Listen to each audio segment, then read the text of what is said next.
مولاي صل وسلم دائما أبدا على حبيبك خير الخلق كلهم. نحمده ونصلي على رسوله الکریم. صرف 4 منٹ کا عمل، اور اگر یقین سے کرتے رہے تو اللہ رب العزت حرمین شریفین کے دروازے کھول دیں گے. 4 منٹ عمل کیجیے. روزانہ ظہر کی نماز پڑھ کر 26ویں پارے کے اندر سورہ فتح ہے، اس کی تلاوت کیجیے اور اللہ تعالیٰ سے حرمین کی دعا کیجیے.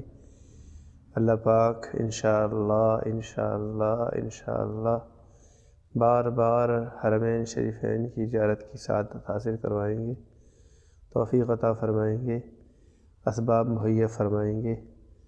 سچی تڑپ ہو، اہتمام عمل ہو اور اپنے عمل پر یقین ہو تو اللہ تعالیٰ ضرور انشاءاللہ بار بار حرمین شریفین کی زیارت کروائیں گے. سورہ فتح اپنے معمولات میں شامل کیجیے، دنیا اور آخرت کی بے پناہ سعادتیں حاصل کیجیے. اللہ جل شانہ مجھے اور آپ کو اس عمل پر اہتمام نصیب فرمائے اور بار بار اپنے گھر کی حاضری نصیب فرمائے. وآخر دعوانا ان الحمد للہ رب العالمین.